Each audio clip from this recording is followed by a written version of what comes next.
정성을 다하는 국민의 방송 KBS 주진우 라이브. 그냥 그렇다고요.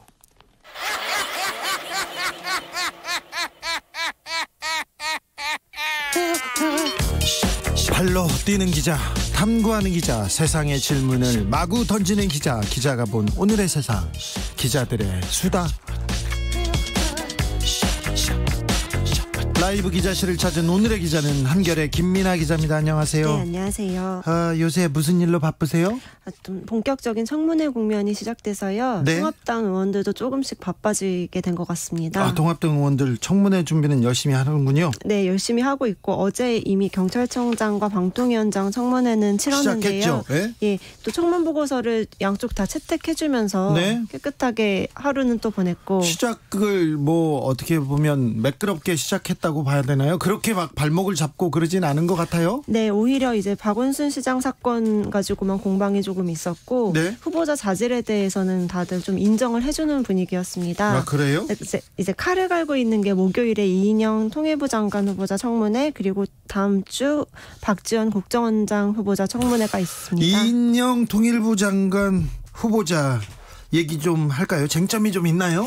네, 일단 현재까지 불거진 쟁점을 보면은 아드님의 병역 문제, 네. 그리고 또 스위스에서 유학했다는 그 부분을 좀 거론을 하고 있고요. 네. 또 아내분의 NGO 활동 중에 서울시에서 지원을 2억 원 정도 받았다. 이 부분을 가지고 통합당에서 계속 좀 공세를 펴고 있습니다. 그 공세가 조금 근거가 있습니까?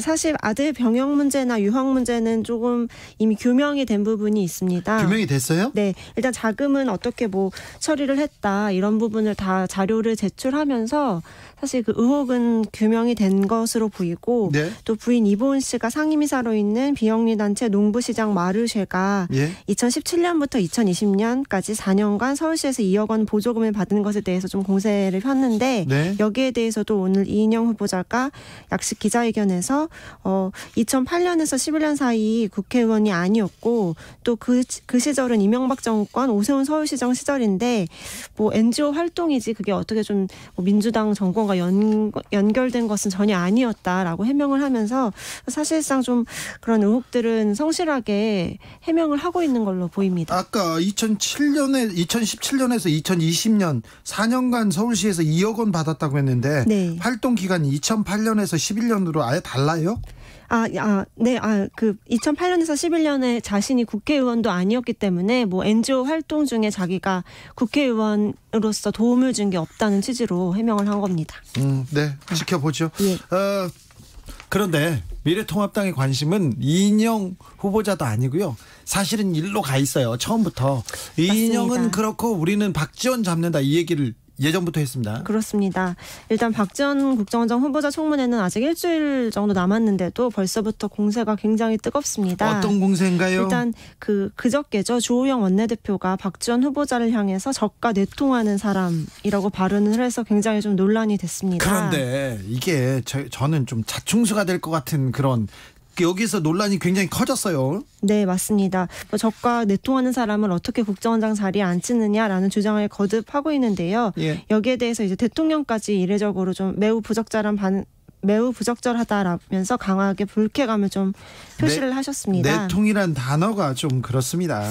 네, 그렇죠. 그리고 사실 통합당 입장에서는 아무래도 이인영 대표는 지난번 원내대표로서 의원들이랑 좀 관계가 잘 형성이 돼 있는 면이 없잖아 있고, 박지원 후보자는 사실상 그 민주당 출신이 아니었기 때문에 뭔가 좀 공세를 이쪽으로 확실히 0점 조준을 하고 있는 것으로 보입니다. 네, 그런데 좀 약간 근거가 있나요? 근거가? 여러 가지 의혹에 근거가 있어요? 일단은 지금까지 불거진 의혹은 박 후보자가 군 복무 중에 대학을 졸업했다라는 논란이 하나 있고요. 네? 또 5년 동안 5천만 원 빌린 걸 갚지 않았다라는 그 두 가지가 좀 핵심 쟁점이 될 것으로 보이는데요. 아니요, 이게 핵심 쟁점입니까? 네, 지금까지 드러난 거는 이것과 사실 또 색깔론 공세를 함께 이제 동시에 펴는 게 있을 수 있겠습니다. 그것 말고 별로 없고요? 네, 사실 군 복무 중에 대학을 졸업한 논란에 대해서는 그때 그 시절에는 네. 이런 게 좀 허용이 됐었다라는 취지로 박지원 후보자 쪽에서 부대장 허락하에 그 학교를 다닌 것이다라고 용산 설명했습니다. 육군 본부에서 근무했다면서요? 네, 정검사실에서 배치돼서 일했기 때문에 당국대를 다니는 것은 뭐 허락하에 있었던 일이었다라고 해명을 이미 했고요. 그게 지금 한 50년 전 일이죠? 그렇습니다. 60년 전 일인가요? 박지원 후보자가 올해 70년대에 42년생이시거든요. 네. 42년생. 네, 그러니까 60년대 있었던 일이겠네요. 60년대 네, 있었던 네. 일입니까? 네. 요새는 인사청문회도 쏙 들어갔습니다. 어제 김태년 원내대표가 국회를 세종시로 아예 옮겨야 된다, 몽땅 옮겨야 된다 얘기하면서 행정수도 문제가 지금 뜨겁죠? 네, 맞습니다. 어제 이제 교섭단체 원내대표 연설을 처음 했는데 세종시로 국회, 청와대, 정무부처 모두 세종시로 이전해야 된다. 예? 이렇게 주장하면서 그래야지 서울 수도권의 과밀 문제, 부동산 문제가 완화될 수 있다라고 이야기를 했습니다. 통합당에서 뭐라고 합니까? 통합당에서는 사실 이게 좀 행정수도 얘기가 처음 나온 것도 아닌데다가 이게 지금 헌재에서 위헌 결정 판단이 난 것 아니냐 하면서 수도권 집값이 상승하고 또 좀 비판을 받고 있으니 시선을 세종시로 행정수도 이전 문제로 돌리려고 꺼낸 주제다 이렇게 좀 비판을 하고 나섰습니다. 부동산 가격을 잡을 수 있고 부동산의 대안이 될 수 있으면 그 수도의 그 과밀화를 좀 분산시키기도 하고 이거 아이디어는 괜찮지 않나 이런 생각을 하는 의원들도 좀 있을 것 같은데요. 네, 일단 충청권 의원들 중심으로는 네. 환영의 입장을 그렇죠. 개인적으로 속내는 낸 의원들이 좀 있고 예. 또 민주당은 오늘은 또 한 발짝 더 나가서 행정수도 완성 특별위원회를 국회 내에 구성을 하자라고 제안을 했거든요. 예. 여기에 대해서는 주호영 원내대표는 그 헌재에서 판단된 것에 따르지 않은 약간의 그 가해적으로 행정수도를 좀 더 활성화시킬 수 있는 방안이 있다면은 고려해 볼 수는 있겠다라고 약간 열린 입장을 내놓긴 했습니다. 그러니까요. 바깥에서는 반대, 헌재에서 이미 판가름 났다 얘기는 하는데 또 의원들 개개인의 또 속 사정은 좀 다른 것 같아요. 이 문제에 대해서. 네, 특히 충청 의원들은 굉장히 적극적인 것 같습니다. 그러게요. 네. 오늘 민주당 당권 레이스에 큰 변수가 생겼습니다. 바로 박주민 의원이 출사표를 던졌어요. 네, 또 친하신 의원이 아니신가요? 아니 우리 예. 박지원 사부님은 여기서 정치라떼 운영하다가 갑자기 가시고요. 국정원장으로 가시고 네. 여기 또 대표로 간다고 해가지고 그런데 굉장히 기운이 좋은 것 같습니다. 김민아 기자는 어디로 못 갑니다. 네, 그렇습니다. 어디로 못 가고 어디로 가면 안 됩니다. 네. 자, 그래서 이게 어떤 영향을 일단 좀 오늘 줄까요? 오후 3시 30분에 당대표 선거 출마를 선언을 했습니다. 인지했습니다. 따끈따끈합니다. 네, 그래서 어제까지만 해도 고민 중이라고 했었는데 이렇게 좀 파격적으로 선언을 하고 나서 이제 고민한다는 얘기가 하겠다는 얘기죠. 그렇죠. 3파전으로 치러지게 됐습니다. 예.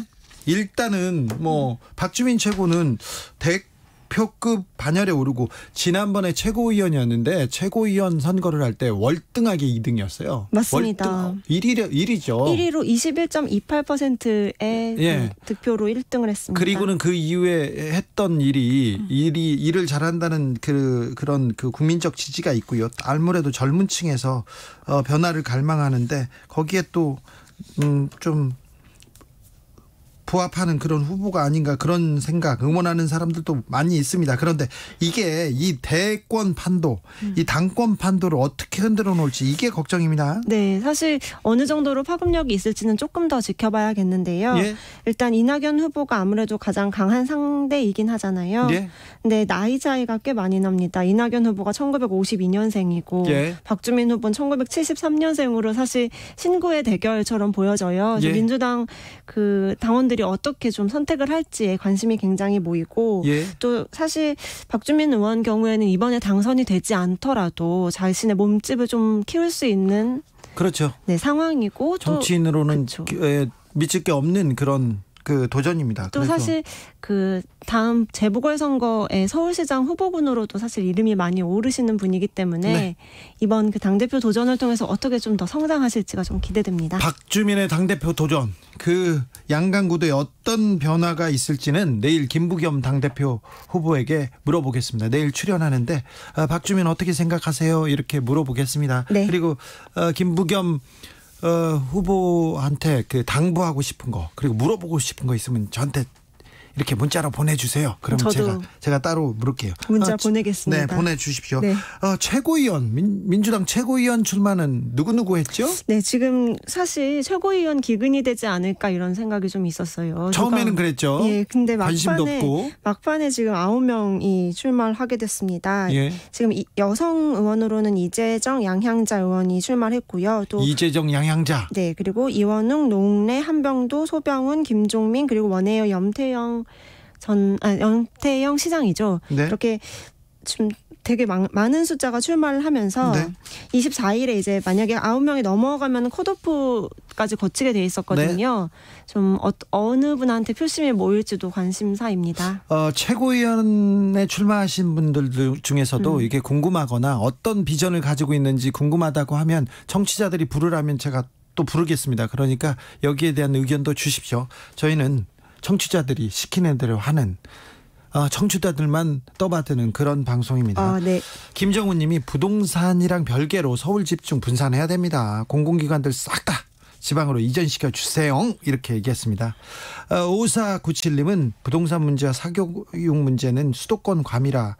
이건 안 됩니다. 이거 해소해야 됩니다. 이 얘기 주셨고요. 0761님 청와대 국회 세종시로 개구리 턱에 수염 나기 전에는 안 돼요. 안 돼. 이런 의견도 주셨습니다. 국민의당 얘기로 조금 가보겠습니다. 국민의당은 지금 안철수 대표가 서울시장에 대해서 관심이 있는 것 같은데 이게 어떻게 될지 좀 변수가 될 것 같아요. 앞날에. 네, 그러게요. 판이 커지면서 내년 4월 재보궐선거 판이 커지면서 국민의당의 그 목소리도 점점 좀 커지고 있습니다. 목소리가 커지는 이유가 특별히 미래통합당에서 계속 러브콜을 던져요. 맞습니다. 그러니까 서로 러브콜을 던졌다가 밀당의 시기인 것 같아요. 그렇죠. 지금. 네. 사이는 나쁘지 않아요. 둘이 지금 관계는 좋습니다. 맞습니다. 계속 데이트는 이어지고 있습니다. 오늘도 이제 권은희 국민의당 원내대표가 통합당과 굳이 손을 못 잡을 이유가 없다 이렇게 말을 하면서 정책적으로 일단은 공조를 할 것이고 앞으로 재보궐선거에 단일 후보를 내는 것도 고려해보지 않을 이유는 없다 이런 식으로 열린 좀 대답을 내놨습니다. 그래서 이제 내년 4보궐 선거에서 안철수 대표로 이제 정말 대표되는 국민의당이 어떻게 좀 영향력을 행사할 수 있을지에 관심이 모입니다. 네, 일단 공조를 하고 연대를 했는데 연대의 첫 출발은 추미애 법무부 장관 탄핵소추안이었습니다. 맞습니다. 어제 통합당과 국민의당이 추미애 법무부 장관에 대한 탄핵소추안을 국회에 제출했고 또 이게 이제 금요일에는 본회의에 올라가서 이제 표결에 붙여질 것으로 보입니다. 네. 또 이에 앞서서 지난 3일에는 윤석열 검찰총장 탄압 금지 및 추미애 법무부 장관의 공정한 직무를 촉구하는 결의안 이름이 굉장히 좀 길죠. 네, 이 결의안을 제출했죠. 이렇게 계속 추미애 때리기에 나서는데 그러면 추미애 장관이 계속 좀 부상되지 않을까, 정치적으로는 부각되는 측면이 있는데요. 그것도 사실은 통합당한테는 좀 경계해야 될 부분이라고 저는 생각하고 있습니다. 경계를 안 하는 것 같아요. 그러게요. 계속 추미애 때리기를 하면서 추미애 장관이 계속 관심에 오르고 있죠. 예, 국민의당에 지금 비전은 뭡니까? 속내는 뭘까요? 이렇게 어떻게 결국 미래통합당과 합당하고 싶어 하는 건가요? 일단은 야권이 통합해야지 본인들의 목소리가 더 커질 수 있다고 믿는 거겠죠. 왜냐하면 지금 세석이기 때문에 어디에서도 좀 입장을 밝히는 것이 어렵고. 미래통합당에는 그리고 대권 주자하고 서울시장 후보가 마땅치 않다. 그런데 우리한테는 안철수가 있다. 이런 또 자신감도 있고요. 네, 통합당은 사실 인물난에 좀 시달리고 있고 누가 아직 들어올지는 모르지만 여러 이름이 나오지만 확정적으로 들어온 사람은 없는 상황이고 또 서울시장 하면 또 안철수 대표가 아름다운 양보를 한 적이 있기 때문에 아무래도 관심이 안철수 대표 쪽으로 쏠리고는 있습니다. 네, 관심이 좀 있습니까? 근데 안철수 대표는 일단은 지금 국민들한테 선거 이야기를 하는 것은 너무 잿밥에만 관심을 갖는 것이다라고 굉장히 딱 선을 긋는 발언을 한 적이 있습니다. 네. 근데 또 오히려 김종인 통합당 비대위원장도 안철수 대표가 나왔는데 또 나오겠어라고 이제 살짝 그렇죠. 여지를 이렇게 주면서 안철수 대표를 밀당하는 모습을 정말 보이고 있는 것 같습니다. 나왔는데 또 나오겠어? 네. 한번 나온 사람이잖아. 이렇게 던졌는데 그 밀당이 어떻게 어떤 결과를 맺을지 좀 지켜보시죠. 네. 네, 여기까지 듣겠습니다. 지금까지 기자들의 수다 한결의 김민아 기자였습니다. 감사합니다. 감사합니다. 라디오 정보센터로 가겠습니다. 조진주 씨. 어제 국내 코로나19 신규 확진자는 모두 45명으로 해외 유입 25명, 국내 발생 20명입니다. 감소 추세를 보이던 코로나19 신규 확진자 수가 닷새 만에 다시 증가세로 돌아섰습니다. 이는 서울 강서구의 요양시설 확진자가 증가하는 등 국내외 확진자가 꾸준히 늘어난 영향으로 분석됩니다. 서울 강서구에 있는 노인 요양시설 관련 확진자는 12명으로 늘었습니다. 방역당국은 초기 역학조사에서 동선을 밝히지 않은 송파 60번째 확진자로 인해 12명이 감염됐다며 역학조사에 협력해달라고 강조했습니다. 박원순 전 서울시장을 성추행 혐의로 고소한 피해자 측이 내일 서울시의 성추행 사건에 대한 방조 묵살에 관한 기자회견을 할 예정입니다. 민주당은 행정수도 이전을 다시 거론했습니다. 법 개정만으로도 이전이 가능하다며 추진 의지를 재차 강조하고 통합당의 결단도 촉구했습니다. 통합당은 민주당의 행정수도 이전 주장은 부동산 정책 실패를 모면하기 위해 꺼낸 주제라고 비판하며 헌법재판소 판결에 따라 이미 행정수도 이전 불가가 결정됐는데 판결을 뒤집자는 거냐며 반발했습니다. 미래통합당 주호영 원내대표가 오늘 국회 교섭단체 대표 연설에서 독재라는 표현을 5차례 쓰며 현 정부를 강하게 비판했습니다. 집값 폭등과 관련해 경제팀 경질도 요구했습니다. 더불어민주당이 미래통합당 주호영 원내대표의 국회 교섭단체 대표 연설에 대해 비난만 난무하고 대안과 비전 제시는 없었다고 비판했습니다. 김영삼 정부 이후 서울 아파트 가격 변화를 정권별로 조사한 결과 문재인 정부에서 아파트 가격이 가장 많이 상승했다고 경실련이 밝혔습니다. 지금까지 라디오 정보센터 뉴스였습니다.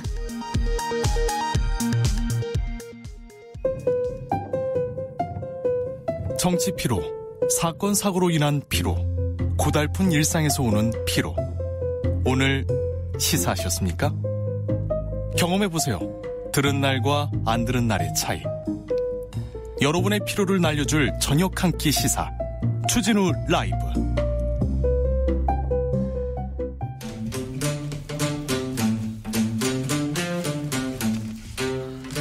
청년이 보고 듣고 느끼는 요즘 우리 사회, 그것이 궁금하다. 청년에게 묻는다. 요즘 뭐하니? 프로게이머 출신 유튜버 황희두 씨, 어서 오세요. 네, 안녕하세요. 한 주 어떻게 보내셨어요?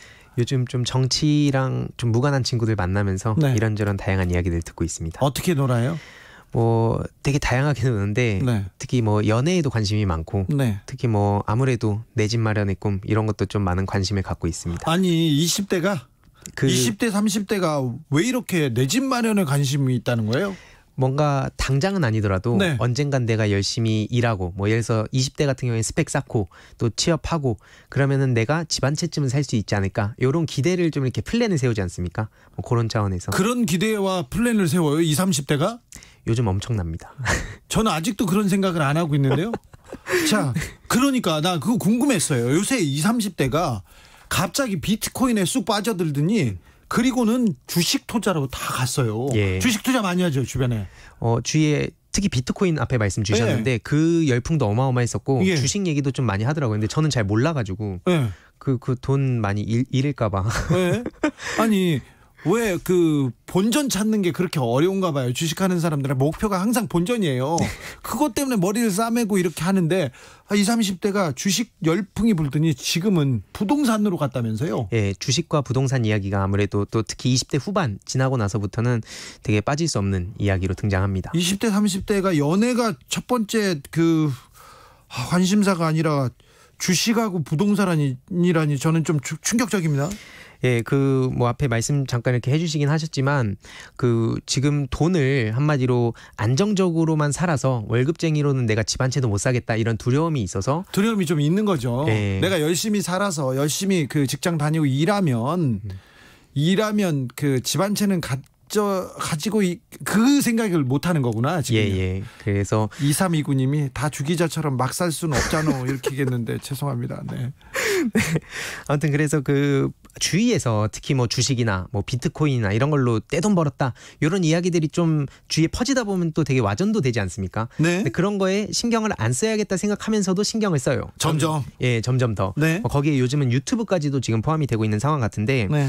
아무튼 그러다 보니까 너도 나도 이제 저축하지 말고 주식을 사야 된다. 특히 뭐 그러면서 해외 주식 시장 얘기 나오고. 저축으로는 안 된다. 예, 그러니까 안 된다. 주식하거나 예. 아니 뭐 어디서 뻥 뛰게 해야 된다. 이 예. 생각이 있군요. 예, 맞습니다. 좀 슬프네. 예, 그래서 목돈이 있으면 또 부동산에 들어가야 된다. 이런 부동산이요? 얘기. 예, 그래서 뭐 정부가 아무리 막는다고 해도 네. 부동산 불패 시장은 끝나지 않을 거고 결국 그러다 보면 정부가 손을 놓게 될 거다. 그러니까 한마디로 요즘 이제 존버라는 또 젊은 층들 사이에서 그런 얘기를 하는데 예. 끝까지 버티자 이런 네. 의미거든요. 그래서 아무튼 지금 정부 들어서면서 부동산 시장을 잡는다고 고언을 했는데 시장에 개입을 할수록 특히나 이번에 7.10 부동산 대책까지 해서 23번의 부동산 대책을 내놨는데 정부가 정말 강력한 의지가 있는지에 대한 의심을 품는 사람도 늘어나고 있습니다. 청년들이 기성세대를 못 믿고 정부를 지금 못 믿고 있다고 이렇게 볼 수도 있습니다. 그렇게 해석할 여지가 있는데요. 좀 부동산 정책에 대해서 좀 회의적입니까? 아무래도 뭐 이게 매번 제가 나와가지고 언론 탓을 하는 것 같은데 네. 언론의 영향을 상당히 많이 받습니다. 그렇죠. 언론을 예. 통해서 세상 일을 보기 때문에 그럴 예. 수 있어요. 네. 예, 특히 왜냐하면 청년들은 네. 스펙 쌓고 막 취업 준비하고 대학교 공부하고 시험 보고 이러다 보면 네. 아무래도 이 팩트 체크를 하기도 어렵고 그러다 네. 보면 언론에 나오는 한 줄 막 그런 실시간 검색어 이런 것들 위주로 세상 돌아가는 걸 보는데 네. 언론에서 전혀 해당하지 않는 그런 대상들까지도 특히나 지금 청년들까지도 되게 불안을 조장하면서 부동산 대책을 가지고 맹 비난을 하는 걸 보면서 주위에서도 되게 큰 영향을 받는 걸 봤습니다. 100분 토론에서 진성준 의원이 한마디 한 거 이 부분이 또 청년들한테 좀 영향을 미쳤습니까? 좀 어느 정도 제 주위에서 그런 거에 대해서 저한테도 연락을 주는 친구들도 있었는데 네. 그거에 대한 어떤 그 본질을 좀 봐야 된다. 그러니까 뭐 그렇게 집값이 막 떨어지진 않는다. 이런 맥락에 대해서 이제 아무리 해명을 하더라도 이런 거에 대한 어떤 팩트나 이런 구체적인 내용에 대해서는 사실 대부분 관심이 좀 없어 보입니다. 2030 세대 반응은 좀 어때요? 2030 세대 반응 좀 되게 다양하게 있는데 네. 좀 부정적인 반응을 몇 가지 좀 요약해 보면 네. 일단 정부를 믿고 집을 사지 않았다. 근데 그렇게 됐을 때에는 나도 그 수익을 내는 데 포함되지 않았다는 어떤 허탈감 네. 그런 걸 좀 느끼는 것 같고 목돈이 생기자마자 자기 집을 무리해서라도 샀던 청년층들은 본인이 지금 투자한 돈으로 몇 배의 수익을 벌려고 했는데 지금 정부가 딱 브레이크를 거는 그런 거에 대한 어떤 분노의 표출도 좀 있어 보입니다. 아, 집을 투자해서 집을 산 청년들도 네. 앞으로 세금이 나온다니까 이제 돈 번 거에 대해서 좀 토해내야 될 것 같으니까 여기도 그러니까 지금 못 산 사람도 불만, 산 사람도 불만이네요. 예, 다른 차원에서의 이런 불만들이 결국에는 이제 현 정부에 대한 불만이라고 이게 퉁쳐서는 안 된다고 보는데 중요한 것은 아무튼 이렇게 디테일하게 보면 더 많은 사례들도 있겠고 예.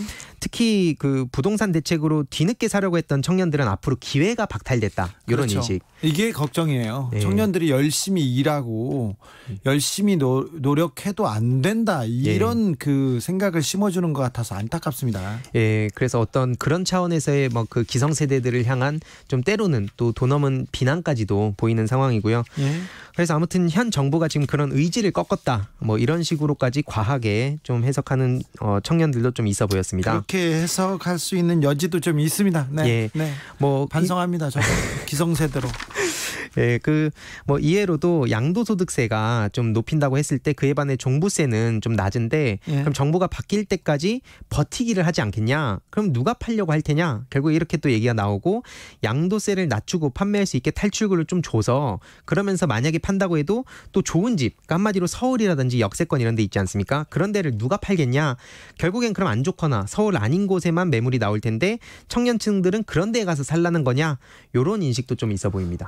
2030 세대들이 집에 대해서 부동산에 대해서 이렇게 관심이 뜨거운지 좀 놀랍습니다. 저는 지금 좀 충격적이에요. 저한테는. 저도 사실은 그 어렸을 때 지금 막 중학생 때 고등학생 때부터 보면 되게 돈 많이 벌고 이런 사람들 보면 와 언젠가 나도 저렇게 살 수 있을까 어렸을 때 저도 그렇게 생각을 했었거든요. 그래서 어떤 그런 꿈과 희망을 갖고 살아간다라고 봤을 때 뭔가 먼 미래라고 하더라도 언젠간 내가 갈 수 있다 없다에 대해서 또 되게 많이 의견이 나뉘는 것 같습니다. 그래요. 예. 0825님이 1970년대 강남 개발 정책 이후로 50여 년 동안 부동산은 투기 1순위라고 길들여진 국민들의 인식을 바꾸는 바꾸는 것은 단기 정책으로는 불가능하다고 봅니다. 보유세를 지속적으로 높이되 이 정책을 최소 10년 이상 지속해야 부동산은 투기 대상이 아니라 꼭 필요한 만큼만 보유하는 대상이라는 인식을 갖게 될 것 같습니다. 그런 인식을 갖도록 해야 한다고 봅니다. 이렇게 의견 주셨고요. 한동임님은 20대 이미 좀비 상태가 돼버린 것 같아요. 될 것 같다고. 20대인가 봐요. 대학 졸업하고 스펙 쌓기, 취업, 연애, 내 집말이 무슨 슈퍼맨입니까? 이렇게 안타까워하는 분들도 있어요. 진짜 청춘이 아름답다고 하는데 제가 청춘일 때도 그렇게 장밋빛은 아니었어요. 그때도 어려웠거든요. 네. 근데 지금 청춘들 아우 힘들어, 나만 힘들어 이렇게 생각하는 분들이 있을 거예요. 예, 사실 저는 저도 이제 살고 이제 공부도 하고 단체도 운영하면서 느꼈던 게 뭐냐면 그 시대마다의 어떤 청년들의 아픔과 네. 예, 그런 게 다 다르다고 생각을 하거든요. 예? 근데 중요한 것은 어쨌든 지금 문재인 정부에서 투기와 불로소득을 근절하겠다. 이 철학을 가지고 여러 가지 정책을 내지 않습니까? 그거에 대해서는 어떻게 생각합니까? 좀 언론의 영향을 많이 받는 친구들은 그게 다 아니라고 좀 생각을 하는데, 그래서 저는 팩트체크라든지 좀 어떻게 보면 언론이 제대로 된 보도를 좀 해주면, 일단 지금 정부나 어른들이 하는 말에 대해서는 좀 불신을 갖고 있네요. 기본적으로 뭐 상황마다 또 다르긴 하지만 좀 내가 좋은 건 좀 좋게 받아들이고 싶고, 그러니까 희망을 부여잡는 것 같다고 전 생각을 해요. 다 나쁘다고 보는 게 아니라 어느 정도 좀 마지막 희망의 끈이라도 잡고 싶어서 좀 좋은 얘기들은 이렇게 될 거야. 반면에 이제 조금 안 좋은 얘기들은 이거에 대한 어떤 비판과 비난을 좀 많이 가는 것 같습니다. 지금 취업이 어렵고 경제가 어렵고 그다음에 부동산 계속 오르고 그러니까 나의 미래가 더 불확실해지는 건 아닌가 이렇게 해서 걱정하겠죠. 네. 그래서 핑크뮬리님이 다음 세대를 위해서 집값을 잡아야 됩니다. 그렇습니다. 집값을 좀 잡아야 됩니다. 예, 저도 좀 찾아보니까 그 다주택자 같은 경우에는 0.4%고 그다음에 종부세 납세 의무자는 1%밖에 안 되는데 마치 이게 우리 모든 청년들까지도 이 피해를 보게 되는 것처럼 보도가 되는 걸 보면서, 그런데 청년층 무주택자들을 위해서는 굉장히 많은 그 정책들이 나오고 있어요. 예. 역세권에 그 역 주변에 그 청년 주택들 만들어 가지고 쉽게 들어가고 그리고 분양받을 수 있도록 하는데 그런 거에 대한 관심이나 뭐 그 감사 그런 건 없습니까?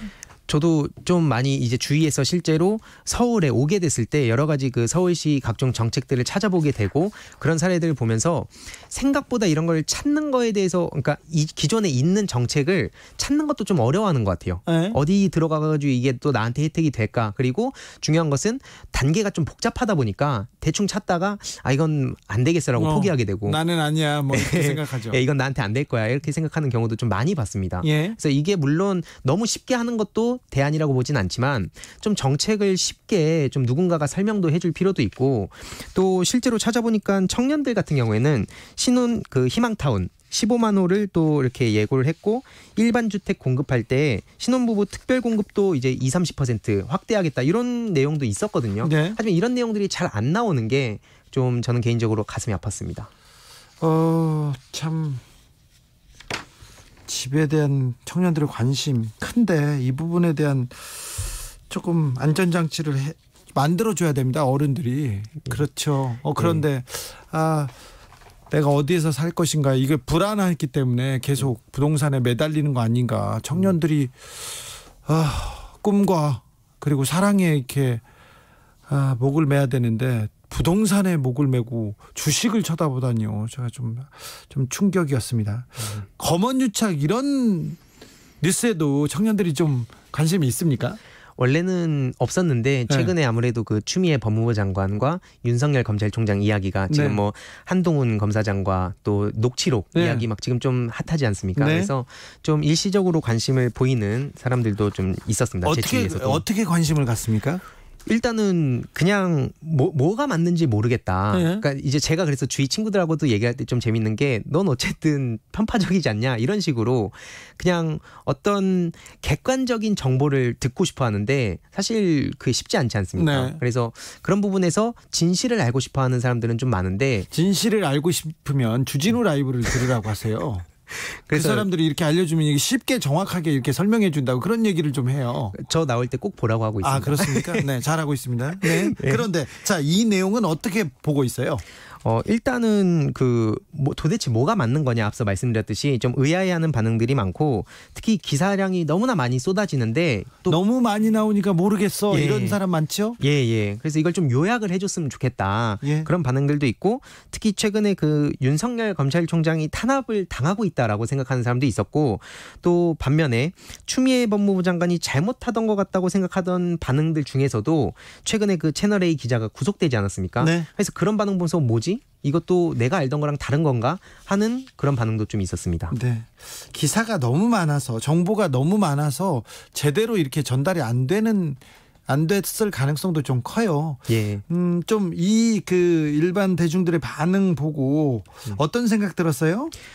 일단은 내용 팩트만 보더라도 폰 2대를 초기화하고 노트북 1대를 포맷을 하고 카톡 계정을 삭제하고 이런 거를 봤을 때 지금 어느 정도 여러 가지 의혹들이 있다고 생각을 했고 좀 극우 커뮤니티에서 일부 반응을 보면 정부가 검찰과 언론을 장악하려는 시도 아니냐 이러면서 친문 아니면 어떻게든 구속을 시킨다는 좀 과한 반응을 보이는 그런 움직임이 있었습니다. 좀 과하네요. 예, 좀 많이 과하다 생각이 들었고 특히 강요미수죄로 구속된 첫 사례다 이런 식으로까지 얘기를 해서 또 댓글들 반응이 좀 핫한 게 있었는데 네. 저는 개인적으로 그렇게 생각합니다. 지금 검찰이 좀 시간 끌기로 본질을 훼손시키려고 하는 게 아닌가. 그래서 이번에 유시민 이사장을 여러 가지 나온 결과들을 봤을 때에도 좀 개인적으로는 의문점들이 여전히 많고 주위의 청년들도 이게 좀 복잡하더라도 이렇게 쉽게 판단해서는 안 될 심각한 문제라고 저는 생각을 합니다. 예. 쉽게 판단을 한데 어려우니까 좀 판단이 안 설 수도 있습니다. 그럴 때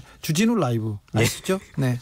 이 문제는 교통정보센터 다녀와서 잠시 후 초지일검에서 자세히 이야기 나눠보겠습니다. 황희도 씨 요즘 뭐하니? 오늘도 함께했습니다. 감사합니다. 감사합니다. 교통정보센터 다녀오겠습니다. 오수미 씨. 네, 이 시각 교통정보입니다. 이미 정체도 극심한데 사고까지 많다 보니까 더 힘겨운 퇴근길이 이어지고 있습니다. 먼저 중앙고속도로 부산 가는 길 대간분기점 1차로에서 승용차 관련한 사고가 일어났습니다. 여파로 정체가 되고 있고요. 이후 대저분기점을 지나 삼락 쪽으로 3km 밀립니다. 반대 대구 쪽으로는 대동요금소 3차로에 1톤 화물차가 고장으로 정차해 있어서 뒤쪽으로 밀리고 있습니다. 남해고속도로 부산 쪽으로도 하만 1터널 2차로에서 화물차 사고가 났습니다. 처리 여파로 속도 내기가 어렵고요. 더 올라가서도 대저분기점부터 덕천까지는 교통량이 많아 밀립니다. 그리고 서울 외곽고속도로 구간 많이 정체가 되고 있습니다. 특히 일산 판교 쪽으로는 일산부터 송내까지 무려 19km나 막히는데요. 이 사이 서운분기점 3차로에는 승용차 관련한 사고의 여파도 더해져 있는 상황이라는 점 참고를 하시기 바랍니다. 지금까지 KBS 교통정보센터였습니다. 테이크아웃 시사 나왔습니다. 오늘도 하나 챙겨가세요. 주진우 라이브.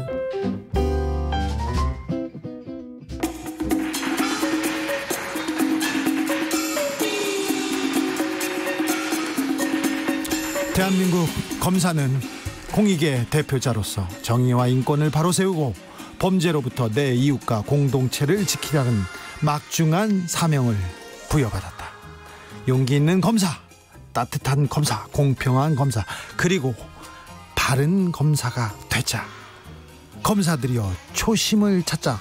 초지일검. 엄청 거창하죠. 주진우 라이브가 검찰 개혁을 위해서 작은 돌 하나, 벽돌 2장 놓겠습니다. 그래서 작은 변화를 큰 개혁으로 만들어 보려고 우리가 검찰 개혁을 추동하는 그런 두 엔진을 달고자 합니다. 여의지검 개혁부 김경진 전 의원, 안녕하세요. 안녕하세요, 김경진입니다. 김남국 더불어민주당 의원, 어서 오세요. 네, 안녕하세요. 안산 단원을 김남국입니다. 알았어. 네. 지난주까지 불꽃 토론이었는데 저희가 검찰 그리고 검찰 사법개혁 이런 분야에 대해서 조금 더 자세하게 이렇게 들여다보려고 이렇게 새 코너를 만들었습니다. 초지일검. 당분간 검찰 개혁을 위해서 할 일이 많습니다. 지금 저희 그 패널들이 한 명씩 두 명씩 공직으로 막 나가고 있습니다. 윗자리로 막 나가고 있습니다. 김경진 전 의원님, 네.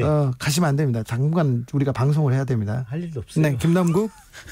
그렇습니다. 네, 자주 찾아오겠습니다. 알겠습니다. 네. 자, 검언 유착 진실 공방. 네, 뜨거운데 강요 미수죄로 이동재 전 기자가 구속됐어요? 네. 자, 가볼까요? 김경진. 네. 구속됐죠. 네.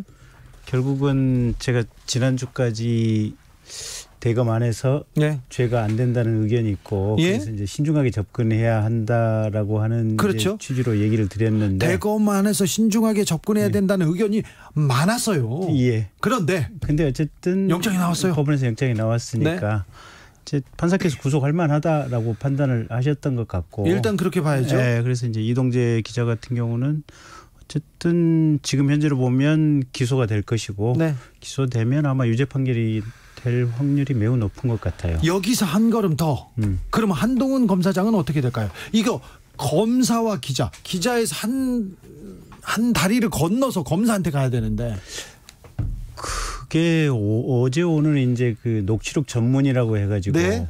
이동재 기자 변호인을 통해서 이제 전문을 깠잖아요. 네. 그게 그 전문이 딱 그 정도 범위다. 네.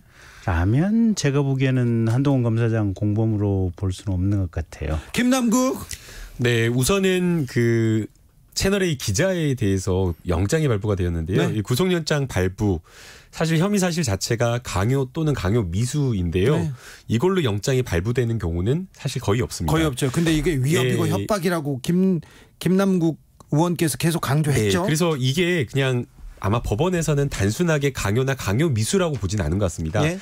강요나 이제 강요 미수가 이 영장이 발부가 되려면 대개는 엄청 수도 없이 여러 번 해약을 고지하고 심각할 정도의 이른 정도에는 영장이 발부되는 경우가 이례적이지만 있었거든요. 그렇죠. 근데 이것도 이례적으로 발부가 되었다라고 하는 것은 아마 법원에서는 이게 단순하게 강요 미수의 범죄만 있는 것이 아니라 네. 그것을 더 넘어서서 검찰 고위직과의 어떤 공범 관계가 있는 것 아니냐. 라는 정도의 의심을 한 것 같습니다. 그래서 네. 녹취록이 나왔습니다. 그것도 이동재 기자 측에서 녹취록을 내놨어요. 네, 물론 이제 지금 수준에서 예. 지금 이동재 기자가 공개한 그 녹취록만을 봤을 때 과연 공범관계가 성립되느냐 여부는 좀 저도 불분명하다라고 보이고요. 그래 보여요. 네, 다만 그럼에도 불구하고 결국에 이 문제는 검언 유착, 표적 수사를 하고 언론과 검찰이 유착되어 가지고 무엇인가 사건을 만들어내려고 한 것 아니냐라고 하는 어떻게 보면 검찰 수사의 공정성과 매우 연관되어 있는 그런 문제이기 때문에 이 부분에 대해서는 지금 나온 녹취록이 전부다라고 생각하고 수사를 거기서 딱 그칠 것이 아니라 정말 의혹이 있는지 없는지 정말 공범관계가 있는지 없는지 보다 좀 철저한 수사를 통해서 의혹을 해소하는 게 오히려 필요하다고 보입니다. 이 문제는 검찰의 명예하고도 관련이 있습니다. 전 검사 출신 김경진 오늘 이어가세요. 보고 있어. 아니 그래서 그 녹취록을 쭉 봤더니 네. 여성태 가지고는 한동훈 검사장 뭐 공범이라고 단정하기는 어려워서 네. 저도 공감합니다. 네. 그래서 기사를 쭉 이렇게 저렇게 봤더니 봤죠? 마침 미디어 오늘에서 나온 기사가 재밌는 게 하나가 있더만요. 네. 근데 미디어 오늘에서 소개를 한 것 중에 이제 각 언론들의 기사를 서로 비교해서 이제 분석한 게 하나 있는데 네. 거기서 조선일보하고 한겨레 기사하고 두 개를 이제 이렇게 수평적으로 비교를 하면서 네. 한겨레에 나온 기사 중에 이제 이런 게 있답니다. 네. 그러니까 그때 현장에 동행했던 채널A의 이동재 기자 말고 또 다른 기자 있지 않습니까? 백모 기자가 있죠? 예. 그 기자의 휴대폰 안에 네. 그러니까 녹음 파일의 원본이 있고 예. 그게 그대로 검찰에 압수가 돼 있다. 예. 그래서 그 내용은 아마 요 지금 이 녹취록 말고. 녹취록하고 조금 다를 수도 있겠다라고 하는 그런 뉘앙스가 좀 실려 있는 것 같아요. 네.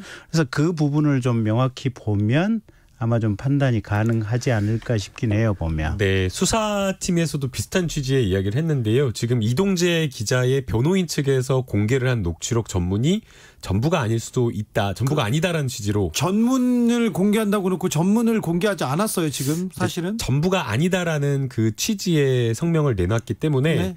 수사팀에서 가지고 있는 자료를 좀 살펴볼 필요가 있다고 생각이 들고요.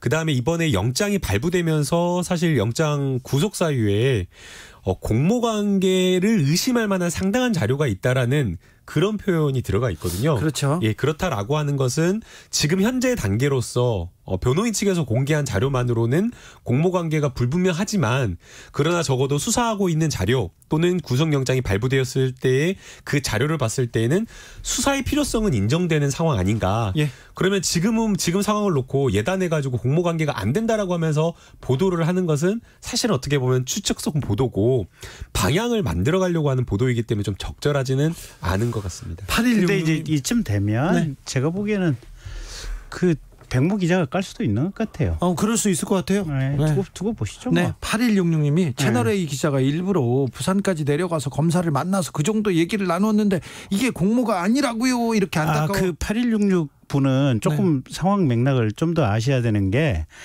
그때 기자가 일부러 지금 부산까지 간 건 아니고 당일날이 검찰총장이 네, 부산고검 부산지검을 방문하러 갔던 길이었고 그때에 많은 기자들이 따라갔는데 그때 수행 취재단 중에 이 채널A의 이동재 기자하고 그다음에 또 다른 기자가 같이 따라가서 예. 그 김에 당시 그 부산고검 차장으로 좌천되어 있던 이 한동훈 검사장을 만나러 가서 인사를 한 거예요, 보면. 그리고 지금 네. 나온 대화는 예. 공모라고 보기는 좀 어려워요. 아까 김남국 의원도 얘기하셨는데 그러니까 좀 상황을 좀 지켜보시고 사실관계가 확인되면 그때 얘기하셔도 늦지 않습니다. 네, 맞습니다. 조금 더 신중할 필요는 있고요. 네. 다만 이제 보도가 되는 내용 중에 이런 내용도 있습니다.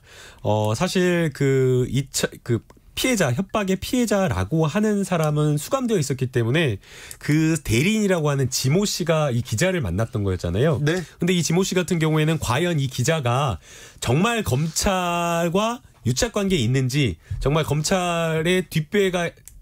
이 기자의 뒷배로 검찰이 있는지 여부가 굉장히 중요했기 때문에 이 점을 여러 차례 확인을 했다라고 이야기를 하고 있고요.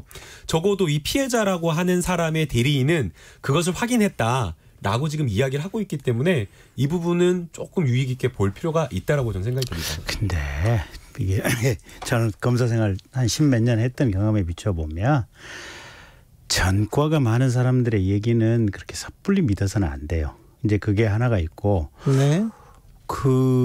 어쨌든 지금 채널A 기자 스스로도 인정을 하다시피 자기는 정보를 얻어야 되니 네. 특히 교도소에 안에 있는 사람을 통해서 그 사람 입을 통해서 정보를 얻어야 되니 네.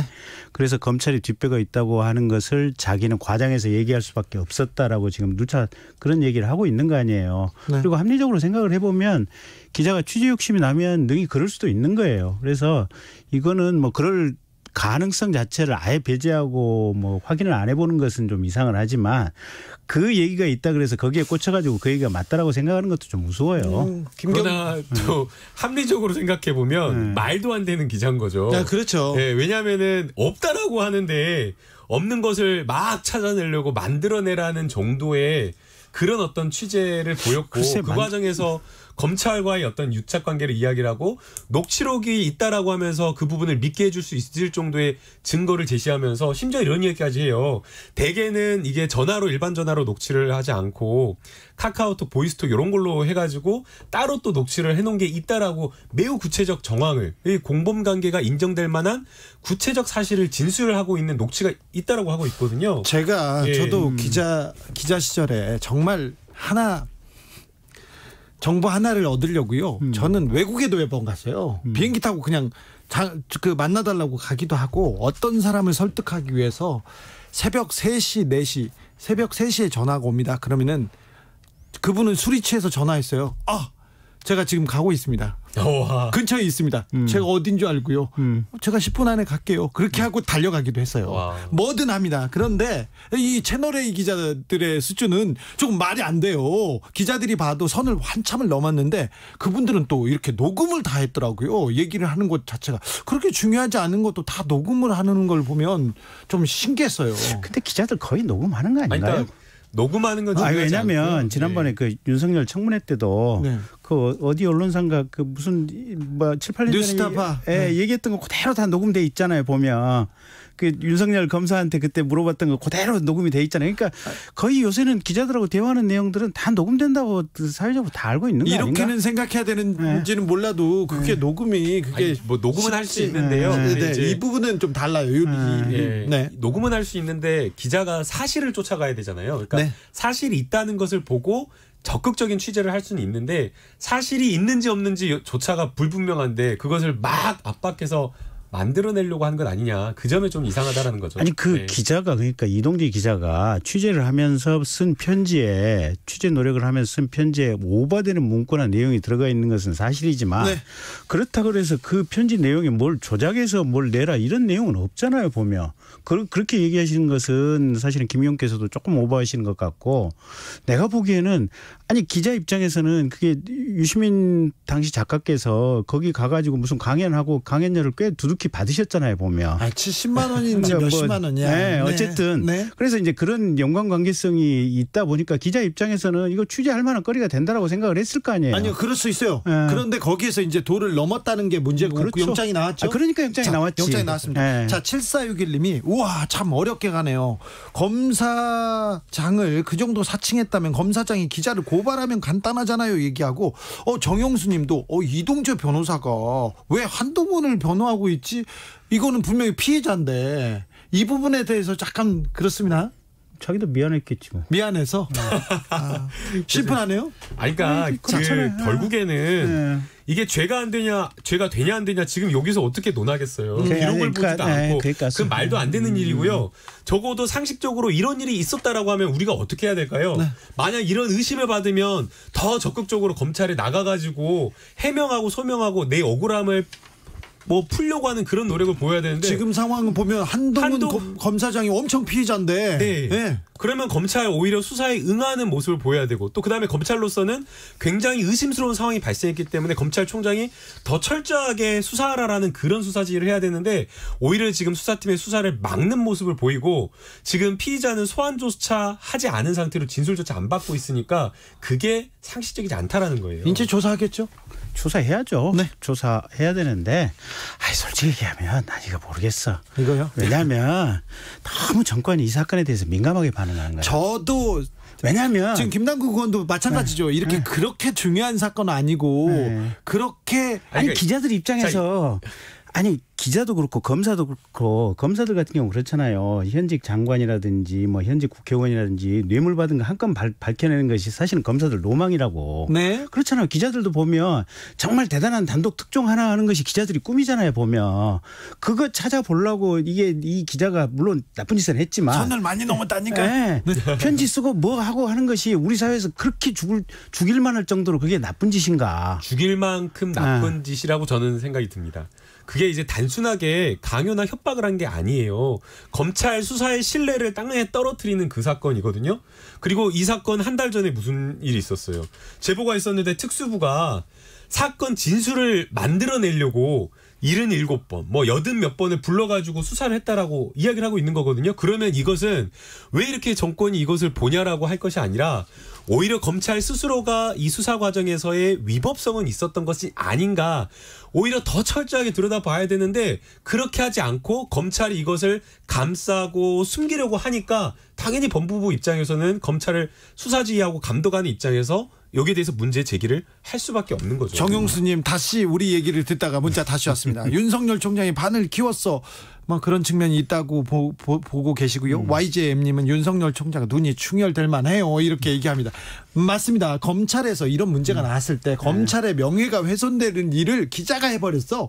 그럼 처음에 그냥 엄단을 해서 사실관계를 명확하게 좀 드러냈으면 하는데 이게 지금 정치적 공세와 이어지면서 너무 커졌습니다. 그런데 글쎄 그게 그러니까 이게 이런 거예요. 나는 1989년도에 고시를 붙어가지고 네. 1992년도부터 이제 군 법무관 생활을 했고 95년도부터 이제 검사 생활을 했거든요. 네.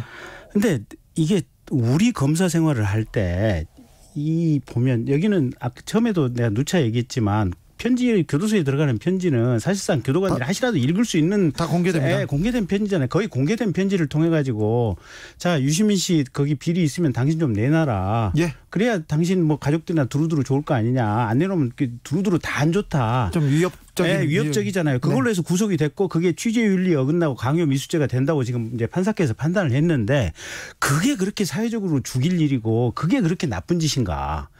엄청 나쁜 짓이죠. 그러니까 우리 세대 내가 1995년도에 검사를 했던 사람의 시각으로 비춰 보면 검사나 기자들이 뭔가 사회적으로 문제가 있어 보이는 지점에 대해서 팔려고 노력을 했고 이런 것들이 절차적으로 지금 문제가 있기 때문에 단죄는 받는 거지만 그게 그렇게 진짜 그러니까 김남국 변호사하고 세대 차이도 있고 시각 차이도 분명히 있는 것 같아요. 아이고 저는 그렇게 생각하면 안 된다라고 생각이 들어요. 그거는 건전한 상식에 반하는 전 주장이라고 생각이 들고요. 아이고 나왔다. 아이고. 기자가 세상에 막 협박이라고 하는 아주 무리한 수단을 사용을 해서 억지로 표적 수사하듯이 무엇인가 얻어내려고 했다라는 그 의혹을 받고 있고 그리고 그 과정에 검찰과 언론이 유착했다라는 그 의혹이 지금 제기되고 있는 상황에서 이게 과연 그렇게까지 비난할 만한 일이냐라고 그러니까 이야기를 하면 좀 너무나 좀 검사 모르겠어요. 출신 국회의원이라고 하기에는 진짜 이건 상식적이지 않은 주장 같습니다. 제가 구시대 인물이 되었는지도 모르겠지만 좀 얼마 나이 그렇게 많지 않는데 뭐 갑자기 구시대 인물이 되고 아니 그러니까 가령 깡패가 밀실에서 조용히 옆에다 칼을 대고 누구 범죄 정보 있으면 얘기해봐 아니면 누구에 대해서 뭐라도 좀 내놔봐 이렇다면은 그거는 정말로 협박이고 나쁜 짓이에요. 자 그런데 아까도 누차 얘기했지만 거의 교도소 들어가는 공개 편지를 통해서 무슨 정보 있으면 좀 내놔봐라. 그거 쫓아갔다. 검사를 그다음에 검사장을 만나서 나 이런 방식으로 수사를 해보려고 하는데 너 생각은 어떠냐? 너 생각은 어떠냐가 아니라 지금 이거는 너무 답답한데요. 취재 동기부터가 맞지가 않잖아요. 불순하잖아요. 유시민 작가님이 비리를 저질렀다라는 의혹이나 이러한 진술이 나와야 되는데 그런 것들이 없는 상태에서 야당의 유력 정치인, 유력 스피커라는 이유로 표적 수사를 하려고 했던 거예요. 표적 취재를.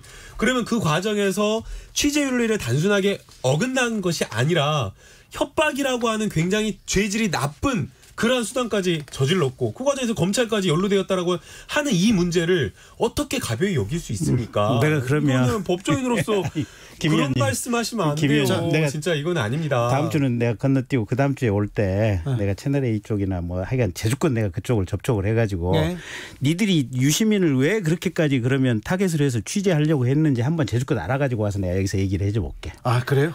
뭔가 아니 그 채널A 기자가 됐든 뭐가 됐든 아니 자기들도 뭔가 필이 꽂히고 머릿속에 뭔가 제보가 들어오더니 뭔가 있으니까 그걸 팔라고 했을 거 아니에요. 그렇죠. 팔라고 했다라고 하는 그게 아무 근거 없이 맨땅에 헤딩하면서 기자들이 뭘 쫓아가고 이런 일은 없단 말이에요. 보면 검사들도 마찬가지고. 그러니까 지금 보도된 이야기에 따르면 취재를 하려고 했던 이유가 거기 가서 강연했다라는 그 이유 하나만이라는 거거든요. 그 이유 하나만은 아니겠지. 아니, 그렇게 지금 이야기가 보도가 되고 있어요. 또 뭔가가 있겠지. 그게 근데 뭔가를 못 밝혀냈잖아요. 아니 그러니까 내가 한번 내밀한 걸 한번 물어볼게. 제가 진짜 하고 싶은 얘기가 많았어요. 7월 인사 얘기도 해야 되고 지금 추미애 장관 지금 그 법무부 내에서 어떤 상황인지도 물어봐야 되고 그리고 삼성전자 이재용 부회장 기소에 임박한 것도 얘기했는데 24일 예정된 수사심의위원회 그러니까 이동재 한동훈 관련된 이 수사심의위원회에서는 기소하라고 나오겠죠? 아, 당연히 구속됐는데 기소하라고 나오겠죠. 그렇겠죠? 나 이 얘기만 하고 끝났네 오늘도. 그래요. 이게 그렇게 중요한 건가? 지금 국민들은 이걸 중요하게 생각하잖아요. 그죠? 글쎄 추미애 장관께서 중요하게 생각하는 거 아닌가? 아, 그런가요? 네. 오늘 어떠셨는지 모르겠습니다. 첫 시간 김경진 전 의원, 김남국 의원 함께했습니다. 감사합니다. 네, 고맙습니다. 박연조님이 일반인들은 다 이상한데 검사 출신은 당연한 일인가 이렇게 의문을 갖는 문자도 왔었습니다. 네, 김경진 의원님 그렇다고요? 뭐 그런 시각도 있고 그냥 그렇다고요? 네, 내가 구시대인가 봐요. 아이고 구시대는 아니고요. 이승환의 첫날의 약속 들으면서 오늘 주진우 라이브 마무리하겠습니다. 저는 내일 오후 5시 5분에 돌아옵니다. 지금까지 주진우였습니다.